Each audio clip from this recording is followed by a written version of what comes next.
Okay, let's see if I get it right this time. Y'all don't realize, yeah, but what happened was I hadn't hit the button to make it go public. And so now I'm doing that, and we're going to see if I get it right this time. So once again, hey, goodness to you. And I say goodness, as you know, I always say goodness because I don't know whether you're watching morning, after. It's still on locked. Okay, I gotta change that. Okay. Edit privacy. There we go. Make it public. Boom. I hope that worked. Mm.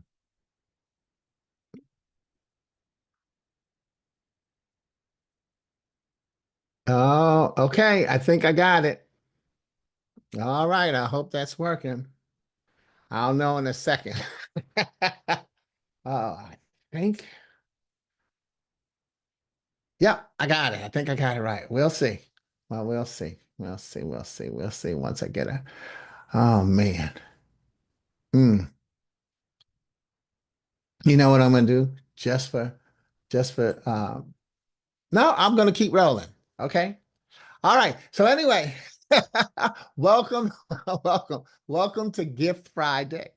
Okay. So often we hear people say TGIF. Y'all know I'm start trying some new technology and I'm broadcasting from Zoom. So definitely please let me know if you're watching on the live feed. So and I hope because I got another camera going so that I can see whether or not I can see your comments in the thread. Let me see if I do this. Okay, so I'm in position to do that, and it's just a matter of whether or not it happens. Okay, okay. All right, somebody did a heart, so that means somebody else is here. We'll see. But anyway, so often, welcome to Gift Friday. So often we hear people say TGIF. Thank God it's Friday. But I say, what allure does Friday have to the person who took the last breath on Thursday? Therefore, I use what I learned through Psalm 92 and 2, and that is, it is good to proclaim your unfailing love in the morning, your faithfulness in the evening. Therefore, instead of using TGIF, I use TGIT. Thank God it's today. And then TGIT, thank God it's tonight. This now allows me to move to using one of my other favorite scriptural quotes, and that is from Matthew 6 and 34. So don't worry about tomorrow, for tomorrow will bring its own worries. TGIT, thank God it's tonight. Today's trouble is enough for today. TGIT. Thank God it's today. See, darkness always precedes the light. And so that's the beauty and blessing that we get to have. So let's consider another use instead for TGIF, and that is trusting God is free. Trusting God is free. Think about what it costs to receive and be blessed with the greatest gift of the day, waking up. Just like so many people said Happy New Year, you can say Happy New Day each and every day. So that still moves us into realizing that if we do a little bit of math, some subtraction and some addition. First, let's take the T in TGISF and subtract it from the front and move it to the end. What will we get? GIFT. And then GIFT for me is God is for today. And that welcomes you to Gift Friday, which is the online sharing of one of my original poems or poetic messages and its possible uses to inspire audiences online, in person, and in spirit, because we need to have the right message to be the messenger. Each poem or message will then be my gift to you, where you hear me read it here, and then I'll share to this week's gift by dropping it in the thread. Okay? Please, if you're watching with me live, please let me know where you're watching from so I can see whether or not this is actually working. Life is good. All right. So, anyway, but this week's share is a repeat message with a twist about choices. And it's connected to a meme that I posted yesterday. If you didn't see it, the meme says, if you waited too late to make a choice, now make the best of your situation. And then I added to that, do not hold yourself prisoner. when you can hold yourself accountable. See, sometimes we hold ourselves principle by saying, "Oh man, well, I'm too old to change. We've been married too long. I didn't get here on time. They're not going to let me in." We come up with all these reasons to not move forward. And you entrepreneurs know about that because we hear people talking about stepping out on faith and it's taking that chance. But that's what you want to be able to do, is not hold yourself prisoner, but hold yourself accountable for all the steps that you take. And I'm going to talk to you about that in a little while. Now, the repeat is that I will be rereading. Hey, okay, I gotta hear from. Let me know where you're looking in from, because I can't see the names in the thread, because I'm trying something new. But at least I saw that a little care bubble went up.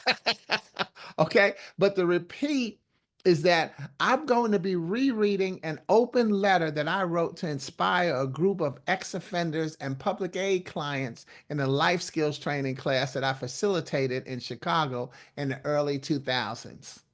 It's based on my belief that as we hear and read about all these New Year's resolutions, anyone interested in being a leader or moving toward personal success must know how to focus, must know how to have a focus that does not accept the role of being a victim or failure.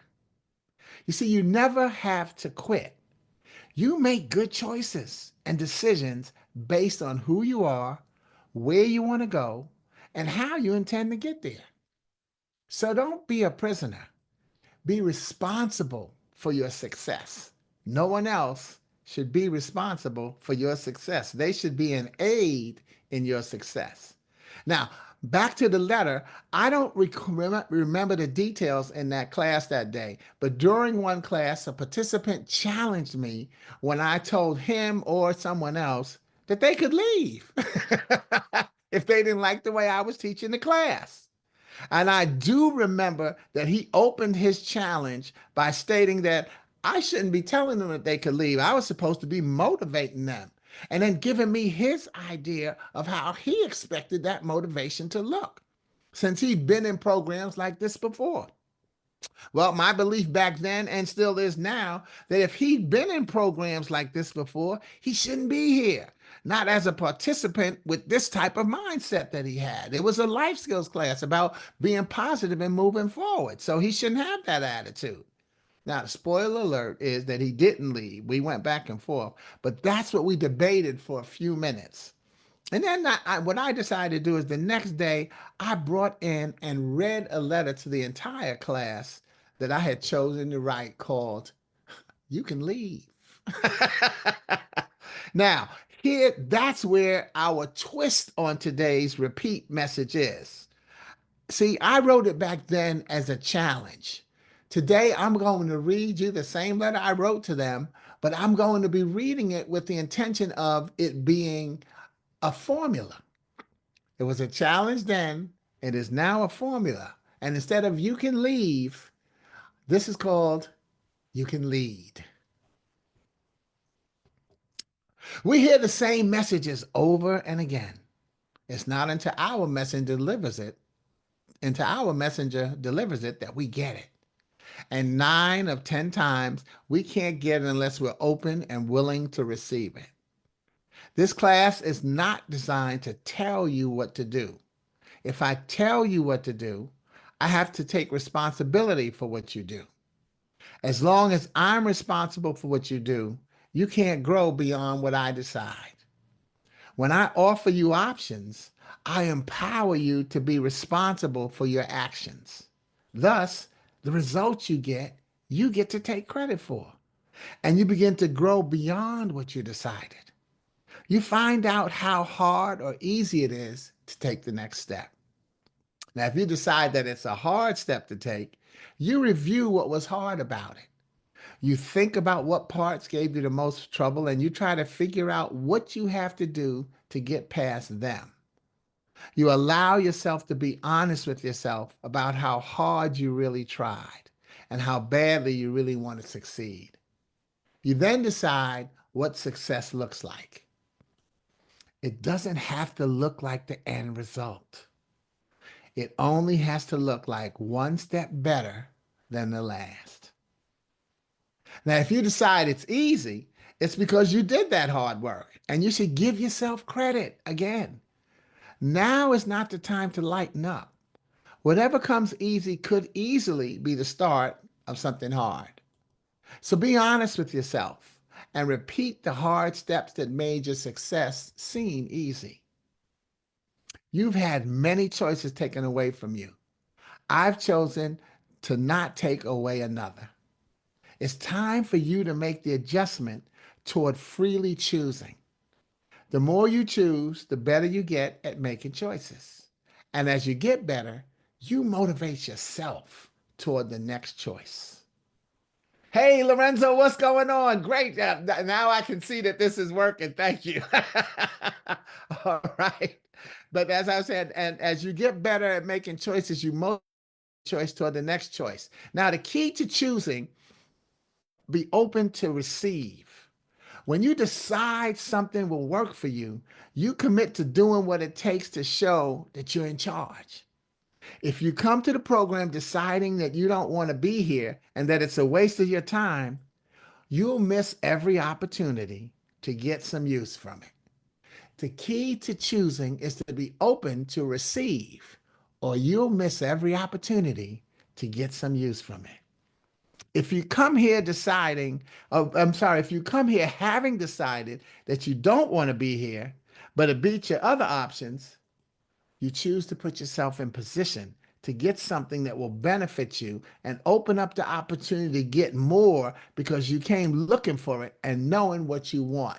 Quickly, commercial, Lorenzo. This is putting us you in the mindset. This is a letter that I wrote to a group of ex-offenders and public aid clients at a life skills training class that I did in Chicago in the 2000s. So the letter was called "You Can Leave." All right. So that'll catch you up on it with me live. And then someone watching the video knew that from the beginning. But so this is what is in my letter. I said, choose to put yourself in position to get something that will benefit you and open up the opportunity to get more because you came looking for it and knowing what you want. Now, when you come here because you want to, see the difference coming because you have to and becoming because you want to. When you come here because you want to, you recognize that activity beats inactivity and that the only way to move forward is to get out. Get out of your home, get out of your box, get out of your mindset that says that you don't have a choice. Someone here is going to say or do something that helps you. So wherever you choose to be, do something that helps you. Now, I now know that back then when I read that letter to them, I was letting them know that not that they can leave, but that they can lead. Whatever your reason is today for making your resolutions or any life decisions, stop holding yourself back based on whatever you still may be using to hesitate to make a move. Let yourself out of prison by first giving yourself credit for how long you've lasted in prison. You've been in prison for a long time. Let yourself out. Okay? Recognize that you're not late and it's not too late. It's your time. You don't have to leave when you know that you can leave. This has been Gift Friday, and thanks for enjoying Gift Friday. And thank you, Lorenzo. I got to do one shout out because I had to. I'm practicing getting this message to you from Zoom, so we'll see if that works in the next couple of weeks. But if you like a copy of today's letter, I'll be dropping it in the thread. Meanwhile, next week I'm going to be introducing a new broadcast. Lorenzo, I'm dropping Glue Wednesday. I'm closing out Glue Wednesday because I've started my year continuing my commitment to better health. And I've joined a water aerobics class that actually runs on Mondays and Wednesday mornings. So rather than rush my Wednesday to get back and do the broadcast and then force the message in, I decided to move from Wednesday to Thursday, and my new creation will be called Truth Thursday. Truth Thursday, where we'll recognize that TRUTH, tests are rarely understood until testimonies heal. Tests are rarely understood until testimonies heal. We'll talk more about that when I introduce it next Thursday. Hope to see you. Have a safe first weekend of 2025. And remember, you don't have to leave. You can always stay because God is for today. Peace and have a wonderful one. I'm going to close this out and get over there and talk to Lorenzo and stop sharing and see how I can close this thing out. I think I made it. I think I made it. Yay, me. But Lorenzo, Friday is great. Question for attendees. Why are you here? Are you a president? Okay. Yes. Right. Yep. That was my question to the attendees. Oh, wait, I can go on here now and do that. Can I? Let me see. Let me see. I can actually look on the broadcast on Facebook because I'm still looking in my yes, see, oh, thank you, Lorenzo. Good. Yeah, True Thursday. Yeah, that's going to be great. Thank you. Friday is great. Good. Question for attendees. Why are you here? Yep, that was what I asked them, and it all worked out. But hey, thank you, Lorenzo, for helping me with this experience in your comments. And we'll see what happens. I'm going to get out of here now. And just enjoy myself and enjoy having been able to deliver this message with some new technology. But one of the things I did want to show you, and if I didn't mention it again, is you saw how my slides transition. That's what I like to do, is have my slides transition, and it involves your audience. So think about that when you're presenting. Don't let anybody make you back off of your message by saying, well, I don't want to do death by PowerPoint. Do breath by PowerPoint by knowing how to use your slides. That becomes the key. That's how you make sure you keep people. Hey, if you need somebody to help you with bringing some charisma and creativity to your slides, you got me for that. Okay, I'll be happy to coach you on that. All right, so we can set that kind of thing up. Everything has options. All right, look, over and out. I'm out of here. Peace.